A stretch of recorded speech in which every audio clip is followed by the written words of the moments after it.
नमस्ते मम्मी, कैसी हैं आप? नमस्ते बेटा, मैं ठीक हूँ, लेकिन तुम खुश नहीं लग रही। क्या हुआ? फिर से किसी बात पर दामाद जी से झगड़ा हुआ क्या? हाँ मम्मी, पति पत्नी में तो ये सब चलता है। ये रिश्ता ही ऐसा है, कभी धूप कभी छाया। आप तो जानती हैं, अभी शादी को कुछ ही समय हुआ है। आपसे समझदारी बनाने में वक्त तो लगेगा ही। आप परेशान न हों, ये सिर्फ समझ का फेर है, इससे ज़्यादा कुछ नहीं। लेकिन अब सुबह सुबह झगड़ा हुआ तो मूड पर असर तो आएगा ही। लेकिन आप परेशान ना हों, सब ठीक है। कितनी समझदार हो गई है मेरी बिटिया। बस बेटा, ऐसे ही हमेशा समझदारी से काम लेना।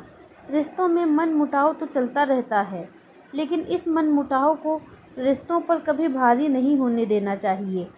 अपनी समझदारी से तुम जल्द ही सबका दिल जीत लोगी, फिर सब ठीक हो जाएगा। चलो बेटा, मैं फ़ोन रखती हूँ, तुम अपना ख्याल रखना। Okay mummy. इतना बोल नमिता ने फ़ोन रखा ही था कि दरवाजे पर खड़ी सासू माँ अंदर आ गईं और बोली, नमिता, कब तक घर की छोटी छोटी बातें तुम अपने मायके में बताती रहोगी? अब तुम्हारी शादी हो गई है और यही तुम्हारा घर है। इस घर की मर्यादा का ख्याल रखो और यहाँ की बातें कहीं और मत बताया करो। तुम शादी करके इस घर में तो आ गई, लेकिन लगता है तुम्हारा मन अभी भी मायके में ही रह गया है। अब मायके का मोह छोड़ो और ससुराल संभालो। अपना और अपनी माँ से कम बात किया करो।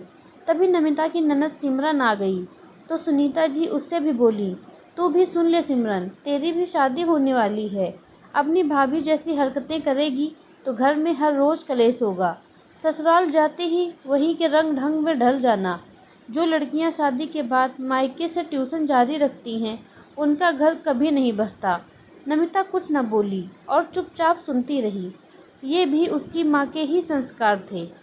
उन्होंने कहा था, अगर सास कभी कुछ बोले तो पलट कर जवाब मत देना, हमेशा उनकी इज्जत करना।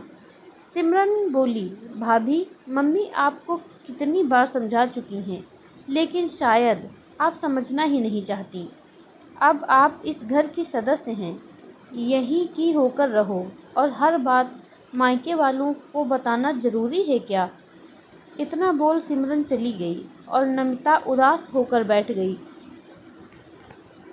सुनीता जी को नमिता का मायके वालों से बात करना बिल्कुल पसंद नहीं था, लेकिन एक बेटी ऐसी कैसे मायके वालों से रिश्ता तोड़ दे। एक तरफ सास की जिद और दूसरी तरफ माँ का चेहरा याद आता तो नमिता खुद को माँ से बात करने से रोक न पाती। इसी कारण कई बार उसकी अपने पति से भी लड़ाई हो जाती। कुछ समय बाद सिमरन की शादी तय हो गई और घर में तय हुआ कि नमिता की शादी में मिला हुआ बहुत सा सामान सिमरन के दहेज में दिया जाएगा। नमिता ने ऐतराज़ किया तो सासू माँ ने फिर कह दिया, मायके से और मायके के सामान से ज़्यादा मोह मत रखो। अब तुम यहाँ की हो, यहीं के बारे में सोचो। और फिर सिमरन तुम्हारी बहन जैसी है, उसे कुछ देने में तुम्हें ऐतराज़ नहीं होना चाहिए। तुम्हें तो खुद आगे आकर उसे ये सब देना चाहिए। नमिता की भावनाओं का वहाँ कोई मोल नहीं था। पतिदेव की तरफ आशा भरी निगाहों से देखा तो उन्होंने नज़रें फेर ली। नमिता समझ गई कि उसके बोलने से सिर्फ घर में हंगामा होगा। अंतिम निर्णय तो वही होगा जो उसकी सास लेंगी, और वही हुआ। नमिता के दहेज का बहुत सारा सामान सिमरन की शादी में दे दिया गया। कुछ दिन तो नमिता उदास रही, फिर उसने हालात से समझौता करना सीख लिया। शादी के बाद सिमरन दिन में कई बार अपनी माँ को फ़ोन करती।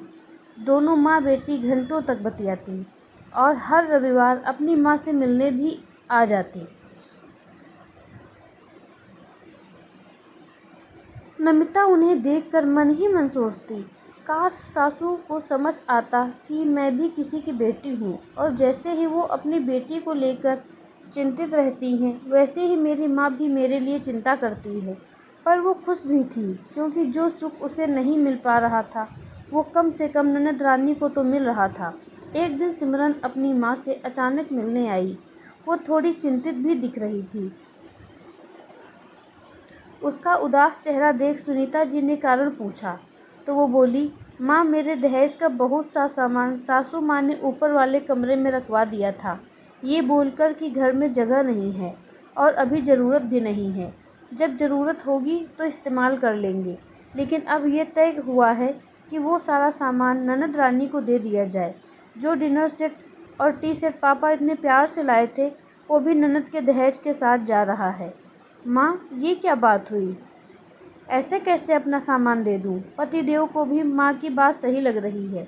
आज सामान के लिए बोल रहे हैं, कल कुछ और मांग लिया तो मैं क्या करूँगी? मुझे लगता है मुझे आवाज़ उठानी चाहिए, लेकिन पतिदेव ने बोल दिया है वही होगा जो मम्मी चाहती हैं।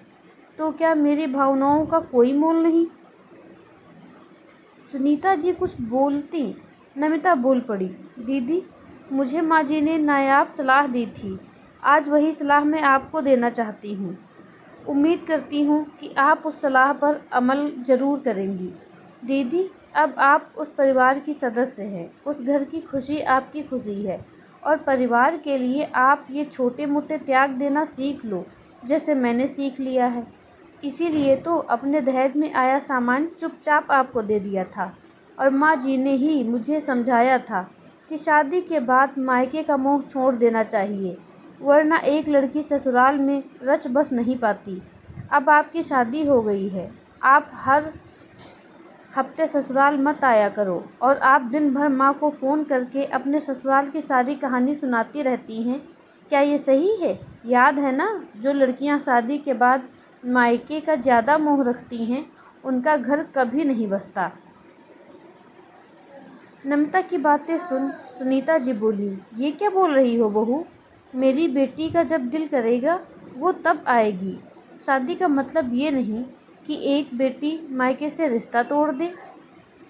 मम्मी जी, तो मुझसे क्यों उम्मीद की जाती है कि मैं अपनी माँ तक से बात ना करूं? मेरे लिए और सिमरन दीदी के लिए घर के नियम अलग क्यों हैं?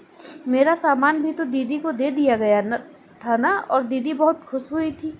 लेकिन अब वही उम्मीद दीदी से की जा रही है तो उन्हें दुख हो रहा है। दीदी के साथ जो हो रहा है, अगर वो गलत है तो जो मेरे साथ हुआ वो भी गलत था। इतना बोल नमिता वहाँ से चली गई। अपने दिल की बात कह देने से आज तो बहुत हल्का महसूस कर रही थी। मन में पल रहा गुबार आज फूट गया था और इसी कारण वो अब हल्का महसूस कर रही थी। अपने कमरे में आते ही उसने माँ को फ़ोन लगाया और उनसे ढेर सारी बातें की। उधर सुनीता जी और सिमरन जी एक दूसरे का मुंह देखती रह गईं। ऐसा लग रहा था शिकारी खुद अपने जाल में फंस गया है। सुनीता जी ने खुद को नमिता की माँ की जगह रखकर देखा तो उन्हें बहुत बुरा लगा। कहते हैं ना, जब तक खुद पर नहीं बीतती सामने वाले के दुख का एहसास नहीं होता। बस कुछ ऐसा ही सुनीता जी के साथ था, लेकिन आज वो अपनी समझन का दुख और उनकी चिंता समझ पा रही थी। इस दिन के बाद उन्होंने अपनी बहू को कभी भी मायके बात करने से नहीं रोका। आपको यह कहानी कैसी लगी हमें कमेंट करके ज़रूर बताएं। मिलते हैं नई कहानी में। धन्यवाद।